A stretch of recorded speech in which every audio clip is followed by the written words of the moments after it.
नमस्कार, प्रवास साक्षी news network और आप सभी का स्वागत है।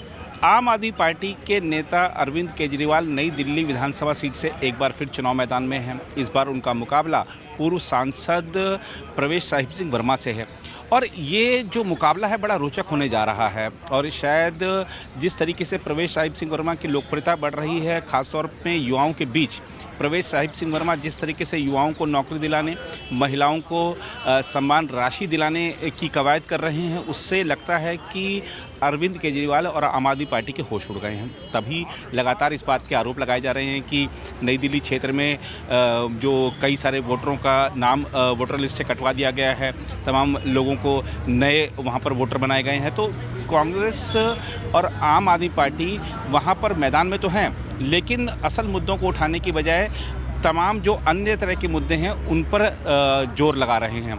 लेकिन प्रवेश साहिब सिंह वर्मा अपना जो जी जान है वो वहाँ पर लगा रहे हैं और किस तरीके से वहाँ की दशा दिशा बदली जा सकती है इस बारे में प्रयास भी कर रहे हैं। अब अरविंद केजरीवाल ने आज एक नया दांव चला। उन्होंने कहा कि जाटों को आरक्षण दीजिए, जाटों को आरक्षण क्यों नहीं देती मोदी सरकार, ये सवाल भी उठाए। तो प्रवेश साहिब सिंह वर्मा जो कि खुद एक बड़े जाट नेता हैं, उनके पिता भी एक देश के बड़े जाट नेता थे, दिल्ली के मुख्यमंत्री रहे हैं और जाटों में, किसानों में, दिल्ली देहात में उनका एक खासा प्रभाव आज भी माना जाता है। तो प्रवेश साहिब सिंह वर्मा ने आज एक प्रेस कॉन्फ्रेंस की दिल्ली बीजेपी मुख्यालय में, और उन्होंने विस्तार से बताया कि किसी भी जाति को आरक्षण देने का जो नियम है वो क्या है और अरविंद केजरीवाल कैसे राजनीति कर रहे हैं और जाटों की याद अरविंद केजरीवाल को अब क्यों आई, ये सवाल भी उन्होंने पूछा है। आइए दिखाते हैं प्रवेश साहिब सिंह वर्मा ने अपने संवाददाता सम्मेलन में किस तरीके से अरविंद केजरीवाल पर साधा है जोरदार निशान। ये वही अरविंद केजरीवाल हैं जो ये कहते थे कि दिल्ली के गांव के लोगों से बदबू आती है। ये वही केजरीवाल जी हैं जो आज तक दिल्ली के एक भी गांव के लोगों को अपने शीश महल में घुसने नहीं दिया। और ये वही केजरीवाल जी हैं जो आज तक इन्होंने किसी भी बात पर, किसी भी विषय में, किसी भी गांव का दौरा नहीं किया। आज इनको जब लगा है कि दिल्ली का देहात सारी आम आदमी पार्टी के खिलाफ में वोट कर रहा है, और दिल्ली देहात की जब मैं बात करता हूं तो खाली जाट नहीं, हमारे दिल्ली देहात में जाट भी हैं, गुज्जर भी हैं, यादव भी हैं, त्यागी भी हैं, राजपूत भाई भी हैं। आज पूरा दिल्ली देहात, जिसको पहले भारी दिल्ली के नाम से जाना जाता था, आज वो सभी एक स्वर में ये कह रहा है कि अरविंद केजरीवाल की सरकार को हमें उखाड़ कर फेंक देना है। पिछले 11 साल में एक भी काम अरविंद केजरीवाल और उनकी पूरी सरकार जो दिल्ली देहात में करवाया, कोई एक भी काम नहीं गिनवा सकते हैं। हमारे किसानों ने मांग करी कि हमको भी जो हमारे प्रधानमंत्री जी द्वारा किसान सम्मान निधि मिलती है पूरे देश में किसानों को, तो हमें भी वो वाली सूची में शामिल किया जाए, वो वाली सूची बनाकर केंद्र सरकार को भेजी जाए। तो अरविंद केजरीवाल से इतना भी नहीं हुआ कि वो सूची बनाकर केंद्र सरकार को भेजे ताकि सभी किसानों को 6-6 हजार रुपए की राशि मिले। ये वही अरविंद केजरीवाल हैं जिनको मैंने कई बार पत्र लिखा कि मेरे पिताजी डॉक्टर साहिब सिंह वर्मा जी का समाधि स्थल वो दिल्ली सरकार की जमीन के अंदर है, तो आप वो समाधि स्थल का निर्माण करवा दीजिए। ये वही अरविंद केजरीवाल हैं जिन्होंने आज तक मेरे पत्र का जवाब भी नहीं दिया।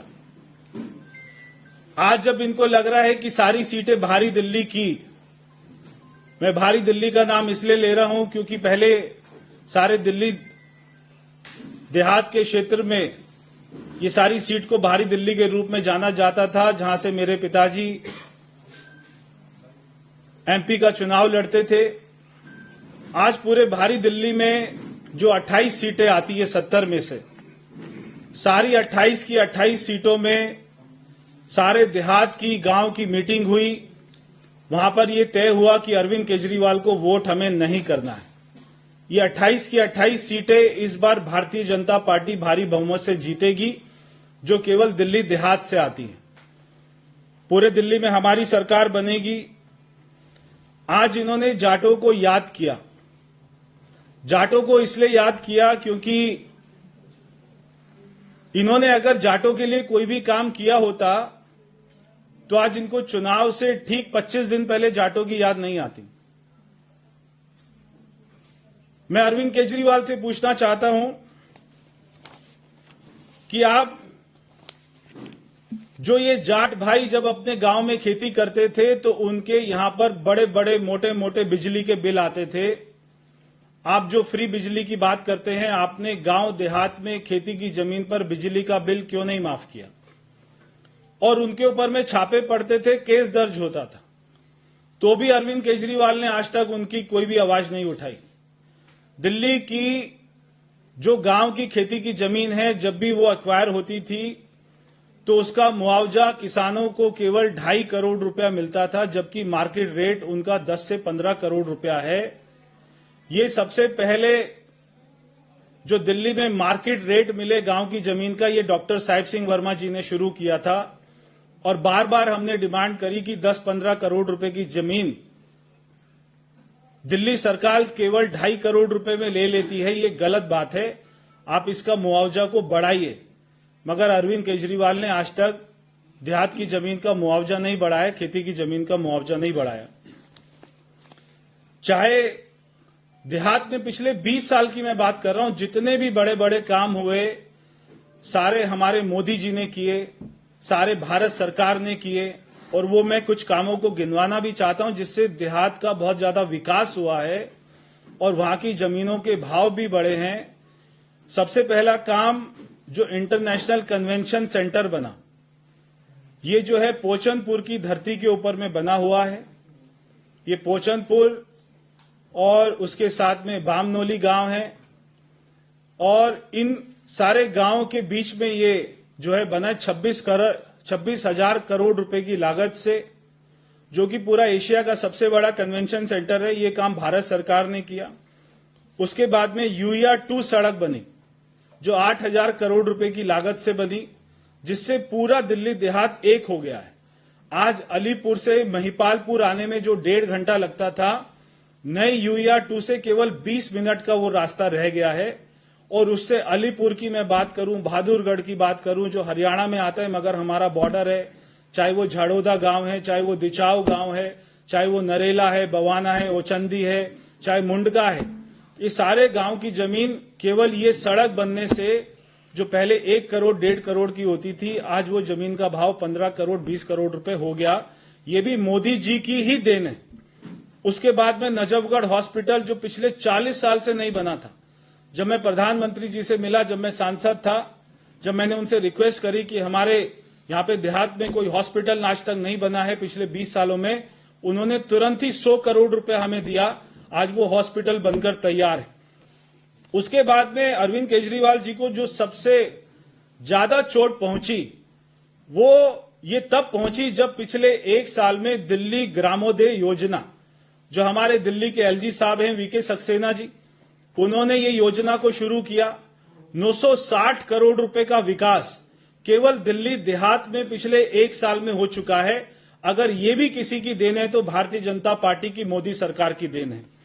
ये बहुत सारे काम किए, चाहे नरेला तक मेट्रो पहुंची, उसके बाद में नजफगढ़ पहुंची, मुंडका पहुंची, बवाना पहुंची, ये और अभी रोशनपुरा गांव में जो वेस्ट कैंपस की शुरुआत करी है, द्वारका में लॉ के वहां पे कॉलेज की शुरुआत करी है, ये भी जो काम किए सारे मोदी जी ने किए। केजरीवाल विकास का एक काम नहीं बता सकता। आज वो कहते हैं कि, और वो पत्र लिखते हैं प्रधानमंत्री जी को कि सेंटर की ओबीसी लिस्ट में जाटों को डालना चाहिए। अब मैं आपको बताना चाहता हूं कि क्या है ये पूरी कहानी। आज जो वो जाटों के ऊपर और एक व्यक्ति जो कहता था कि मैं तो धर्मनिरपेक्ष हूं, हमको सारे समाजों को लेकर चलना चाहिए, आज उसको जाटों की याद आ रही है।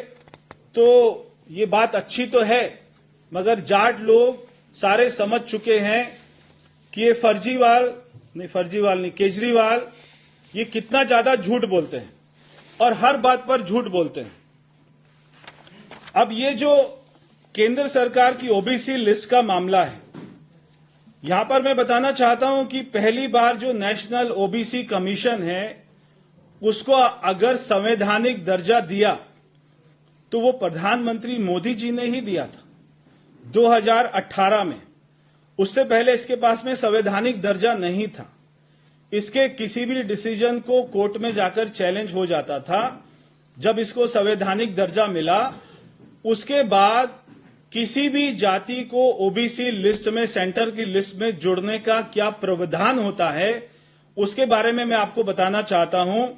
वो प्रावधान ऐसे होता है कि सबसे पहले जो स्टेट बॉडी है, जो स्टेट की सरकार है, जैसे केजरीवाल सरकार थी, पहले वो यहां पर अपने पास में प्रस्ताव पास करती है और उस प्रस्ताव को नेशनल ओबीसी कमीशन में भेजती है। पिछले 10 सालों में दिल्ली के पूर्व मुख्यमंत्री केजरीवाल को कई बार ऐसा मौका तो मिला जब उन्होंने विधानसभा का स्पेशल सत्र बुलाया और उसमें भर भर कर प्रधानमंत्री मोदी जी को अपशब्द बोले, उसमें भर भर कर हमारे दिल्ली के एलजी साहब को अपशब्द बोले, मगर 10 साल में एक भी बार उन्होंने विधानसभा में सेंटर के पास में जाट ओबीसी लिस्ट में जाटों को डाला जाए इसका प्रस्ताव एक बार भी पास नहीं किया। 10 साल में एक बार भी पास नहीं किया। जो इनके पूर्व मुख्य जो थे मंत्री कैलाश गहलोत जी, उन्होंने 2 बार पत्र लिखा मुख्यमंत्री को कि दिल्ली के जाटों को नेशनल ओबीसी लिस्ट में अगर डालना है, सेंटर लिस्ट में डालना है, तो आपको दिल्ली विधानसभा से प्रस्ताव पास करना पड़ेगा। उसके बाद में नेशनल ओबीसी कमीशन जो है वो वहां पर जन सुनवाई करता है, उसके बाद में उसको लिस्ट में डालता है। मगर उन्होंने कैलाश गहलोत की बात का कोई जवाब नहीं दिया। कैलाश गहलोत जी के साथ में दिल्ली देहात भी ये मांग बहुत बार दिल्ली के मुख्यमंत्री से कर चुका था कि आप हमारी रिकमेंडेशन कर दीजिए, मगर केजरीवाल ने स्पेशल सत्र कई बार बुलाए, हजारों बार बुलाए और हजारों बार बुलाकर बीजेपी के नेताओं को बहुत ज्यादा गालियां दी, मगर कभी भी किसी भी जाति को सेंटर लिस्ट में डालने का रिकमेंडेशन नहीं किया। मैं केवल जाट की बात नहीं कर रहा, किसी भी जाति का रिकमेंडेशन नहीं किया। और आज वो ये सारी पॉलिटिक्स कर रहे हैं। ये बहुत ही शर्म की बात है। इससे ज्यादा शर्म की बात कोई हो नहीं सकती है। और आज तक जो जाटों को रिजर्वेशन आसपास के राज्यों में मिला है, ये भी मैं आपको बताता हूं कि किसने दिया और कब मिला। सबसे पहले रिजर्वेशन जो मिला यहां पर उत्तर प्रदेश में, वो मिला सन 2000 में 10 मार्च 2000 को, और वो हमारे उस समय के मुख्यमंत्री होते थे राम प्रकाश गुप्ता जी। मेरे पिताजी उनसे मिले थे, बहुत सारे जाट संगठन उनसे मिले थे कि आप इसको जो है स्टेट की जो आपकी ओबीसी लिस्ट है उसमें जाट रिजर्वेशन कोटा होना चाहिए। तो उत्तर प्रदेश में जाट रिजर्वेशन कोटा देने का काम अगर किसी ने किया तो वो भारतीय जनता पार्टी की सरकार ने किया। अगर हिमाचल में जाट रिजर्वेशन देने का काम किसी ने किया, उस समय के मुख्यमंत्री प्रेम कुमार धूमल जी ने, यानी कि भारतीय जनता पार्टी की सरकार ने किया। उसके साथ में सन 2010 में उत्तराखंड में अगर जाटों को किसी ने रिजर्वेशन दिया, उस समय के वहां के मुख्यमंत्री रमेश पोखरियाल निशंक जी ने सन 2000 में जाटों को रिजर्वेशन दिया। और इसी के साथ में जब 1999 में अशोक गहलोत जी राजस्थान के मुख्यमंत्री थे, उन्होंने उस समय जब हमारी सेंटर में जो है एनडीए की सरकार थी, वाजपेयी जी हमारे देश के प्रधानमंत्री थे, तब उन्होंने अशोक गहलोत जी ने, राजस्थान के मुख्यमंत्री ने सेंटर को जो है रिक्वेस्ट करी थी कि आप इसको हमारे जाटों को सेंटर लिस्ट में डालिए। तब वाजपेयी जी ने राजस्थान के जाटों को सेंटर लिस्ट में डालने का काम किया। यानी कि जाटों को उत्तर भारत में, क्योंकि जाट तो ज्यादातर उत्तर भारत में ही है, तो उत्तर भारत में चाहे उत्तर प्रदेश हो, हिमाचल हो, उत्तराखंड हो, राजस्थान हो, जहां पर भी अगर जाटों को रिजर्वेशन देने का काम किया है तो वो भारतीय जनता पार्टी ने ही किया है। केजरीवाल को तो जाटों से बदबू आती है, केजरीवाल के घर तो जाटों की एंट्री नहीं हुई कभी आज तक। केजरीवाल जी ने आज तक डॉक्टर साहिब सिंह वर्मा जी का समाधि स्थल के ऊपर में कोई भी शब्द नहीं बोला कि इतने बड़े जाट नेता हुए दिल्ली के, उनका समाधि स्थल तो बनवा दीजिए, क्योंकि सरकारी जमीन पर उस समय जब उनकी अंत्येष्टि हुई थी तो वो स्टेट ऑनर के साथ हुई थी, तो उसके ऊपर भी आज तक उन्होंने कोई जवाब नहीं दिया। दिल्ली देहात में एक भी नया कॉलेज नहीं बनाया, एक भी नया फ्लाईओवर नहीं बनाया, एक भी नई यूनिवर्सिटी नहीं बनाई, एक भी नया हॉस्पिटल नहीं बनाया, कोई विकास का काम नहीं हुआ। मगर चुनाव से 20 दिन पहले, और सबसे ज्यादा उनको जो दुख हो रहा है वो ये हो रहा है कि मैं उनके सामने चुनाव लड़ रहा हूं, और मैं अगर कोई अच्छे काम कर रहा हूं, यहां की लाडली माता बहनों की सेवा कर रहा हूं, तो वो मुझको देशद्रोही कह रहे हैं। वो कह रहे परवेश वर्मा देशद्रोही है। पूरे दिल्ली देहात में इस बात का इतना गुस्सा है। लोग मुझे कह रहे हैं, संगठन कह रहे हैं कि इस बार आम आदमी पार्टी के किसी नेता की गांव में एंट्री भी नहीं होगी। मेरे को देशद्रोही कह रहे हैं, मेरे पिताजी का समाधि स्थल नहीं बना रहे हैं, जो कि दिल्ली के पूर्व मुख्यमंत्री हैं और जाटों के किसान नेता, इतने बड़े नेता थे, उनका समाधि स्थल नहीं बनाया, और ये जाटों के हित की बात कर रहे हैं। ये बहुत ही दुख की बात है। तो अगर दिल्ली की मैं बात करूं, तो अगर दिल्ली में भारतीय जनता पार्टी ने सबसे पहले दिल्ली में जाट मुख्यमंत्री बनाया था, उनका नाम था डॉक्टर साहिब सिंह वर्मा। तो अगर जाटों को किसी ने सम्मान दिया है देश में, दिल्ली में, तो वो पार्टी का नाम है भारतीय जनता पार्टी। उन हमारे नेताओं का नाम है अटल बिहारी वाजपेयी जी, और आज के प्रधानमंत्री, जो पूरे दुनिया के सबसे लोकप्रिय प्रधानमंत्री आदरणीय मोदी जी। ये सब लोगों ने जाटों को सम्मान देने का बात किया है, और जो जाटों को घर में नहीं घुसने देते थे, गालियां देते हैं, देशद्रोही कहते हैं। हमारे जाट सैनिकों ने पाकिस्तान पे जाके वहां पे दुश्मनों को मारा था, और ये उन्हीं के ऊपर में सवाल उठाता था अरविंद केजरीवाल। जितने भी देश में जो भी जाट हैं अपना फोर्सेस में, ये उनके ऊपर में सवाल उठाता था। तो हमारी मार्शल कौम के ऊपर में सवाल उठाने की अरविंद केजरीवाल की हिम्मत हो जाती है, उसके बाद में वो उनका हितैषी हो जाता है। इससे ज्यादा शर्म की बात कोई नहीं हो सकती है। तो मैं आज आपको बिल्कुल विश्वास के साथ कह सकता हूं कि दिल्ली की सारी देहात की सीट, चाहे वहां जाट रहते हैं, गुज्जर रहते हैं, राजपूत, त्यागी, यादव, सारी 36 बिरादरियों ने यह फैसला किया है दिल्ली देहात में कि आम आदमी पार्टी को एक भी सीट नहीं देनी है, इनके नेताओं को घुसने नहीं देना। और अरविंद केजरीवाल को मैं चुनौती देता हूं कि दिल्ली देहात में जाकर देखिए, आपको वहां पर लोग काला झंडा दिखाने को तैयार हैं, आपकी वहां पर लोग जमानत जब्त करने को तैयार हैं। जब उनको लग रहा है कि नई दिल्ली सीट हार जाएंगे, उनको हारती हुई दिख रही है। तो आज मेरे ऊपर में वो ऐसे ऐसे आरोप लगा रहे हैं कि मैं वोटर लिस्ट से नाम कटवा रहा हूं, मैं जॉब फेयर करवा रहा हूं, मैं लाडली योजना चला रहा हूं। अगर आपने 11 साल में कुछ एक काम भी किया होता तो आपको ये चिल्लाने की जरूरत नहीं पड़ती। आप ये चुनाव लड़िए, शांति से लड़िए, बिना भेदभाव के, बिना हमको जातियों में बांटकर, और उसके बाद में दिल्ली की जनता के ऊपर में फैसला छोड़ दीजिए। आप सभी अब सवाल जी, आपने जाटों पर तो जवाब दे दिया, लेकिन सबके बीच में अभी अरविंद केजरीवाल चुनाव आयोग पहुंच गए हैं, कह रहे हैं कि 1100 रुपए देकर के आप वोट खरीद रहे हैं और झांसा दे रहे हैं नौकरी का, उसके खिलाफ आपके खिलाफ चुनाव आयोग पर। देखिए, आज तो वो लाडली योजना के ऊपर नहीं पहुंचे हैं, आज वो जॉब के ऊपर पहुंचे हैं।